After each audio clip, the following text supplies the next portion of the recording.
Hi friends, welcome back to my channel. ఇప్పుడైందని వార్త. దేశంలో ఘోర విషాదం అండి. 15 మంది పోలీసులు కనుమతి. పూర్తి వివరాలు వీడియోలో తెలుసుకుందాం. వీడియో ఎక్కడికైనా స్కిప్ చేయకుండా ఎండ్ వరకు చూడేటప్పుడు పూర్తి ఇన్ఫర్మేషన్ అర్థమవుతుంది. అలాగే వీడియోకి ఒక లైక్ చేయండి. ఇక వీడియోలోకి అయితే వెళ్ళిపోదాం. ముస్లిం జనాభా అధికంగా ఉండే రష్యాలోని రిపబ్లిక్ ఆఫ్ డాగెస్తాన్లో ఉగ్రవాదులు నరమేధం సృష్టించారని చెప్పొచ్చు. ఆదివారం 2 చర్చిలు, ఒక పోలీస్ స్టేషన్ లక్ష్యంగా దాడులకైతే తెగబడ్డారు.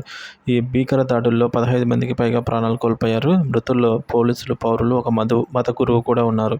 ఈ విషయాన్ని డాగెస్తాన్ గవర్నర్ సెర్గీ మెలికోవ్ సోమవారం అయితే తెల్లవారుజామున ప్రకటించారు.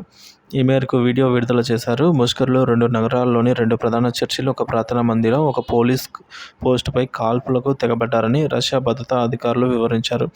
డాగెస్తాన్ రాజధాని మకాచల్కాలోని అయితే చర్చి ట్రాఫిక్ పోలీసులపై పోస్టుపై అయితే దాడి చేశారు. ఇక డెర్బెంట్ నగరంలోని ఒక ప్రార్థనా మందిరం, చర్చి పైన అయితే సాయుధ వ్యక్తులపై కాల్పులు జరిపినట్టు డాగెస్తాన్ అంతర్గత మంత్రిత్వ శాఖ ప్రకటిస్తుంది. రష్యా ప్రభుత్వ మీడియాల కథనాల ప్రకారం చర్చి మరియు ప్రార్థనా మందిరం 2 మంటల్లో అయితే కాల్పోయాయని చెప్పింది. ముస్లింల సంఖ్య ఎక్కువగా ఉండే డాగెస్తాన్ ప్రాంతంలో ఈ దాడి జరిగిందని, గతంలో కూడా ఈ ప్రాంతానికి సాయుధ తిరుగుబాటు చరిత్ర ఉందని రష్యా ఉగ్రవాద నిరోధక కమిటీ ప్రకటించింది. దీన్ని తీవ్రవాద దృశ్యంగా అయితే అభివర్ణించింది ఫ్రెండ్స్. ఈ మేరకు